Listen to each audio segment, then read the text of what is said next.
Hi, I'm Dr. Nichelle Means. I'm Dr. Kristen Lassiter. And we're Medical Mamas. This is your place to get evidence-based information about your reproductive mental health. Meaning mental health in relation to reproductive hormone changes like pregnancy, postpartum, menopause, premenstrual disorders, and infertility. Today, we're going to be helping you with your relationship with your therapist. Either you might be looking for one or you already have one. So 3 signs that you have a good therapist.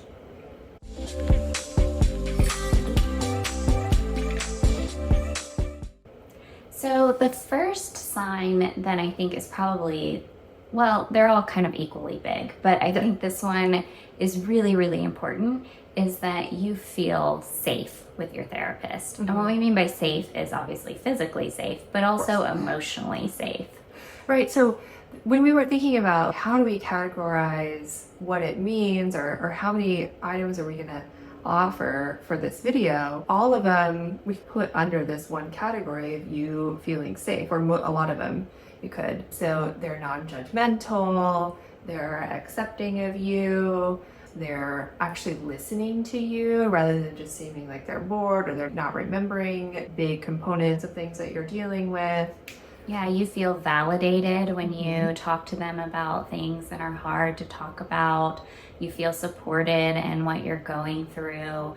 Basically, feeling like there's somebody who's on your side and they want the best for you. And just feeling like you can talk to them about everything. And maybe that takes some time and some trust to build that relationship. But eventually that's kind of the goal, is that you should feel like, okay, I can go and tell this person anything that I need to tell them. I can tell them my deepest, darkest secrets, and I know that I'm going to be safe telling them about that. Right. It also often turns out that your deepest, darkest secret is everyone else thinks the same thing. Yeah. Yeah, you're not alone in those bad thoughts that you have.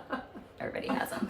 So number 2 is you see the value in your work together. You're not just going to go and it feels like a waste of time.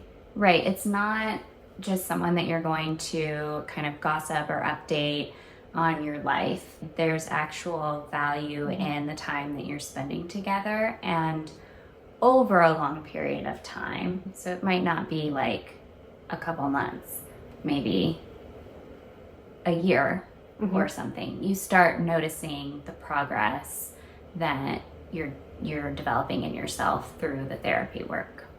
Whether it's in your awareness of how things are for you, or the patterns in your life, or the awareness of your emotional experience, or even an improvement, right? You might see an improvement and maybe you're not feeling as down or things aren't triggering you as much. So you just see some value, you see some growth, but that doesn't mean that it's going to be easy, right?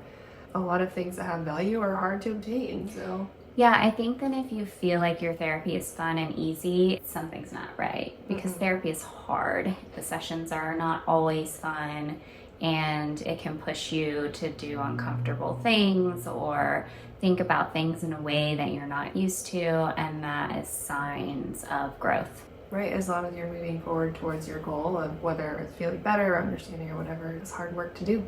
Yeah.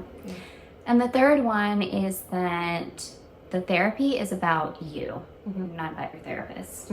I've had experiences with my patients where they'll tell me about other people that they've seen in the past and they felt judged, or they felt like they had to protect their therapist's feelings, that they couldn't tell them things, that the therapist would say things related to their own beliefs or opinions.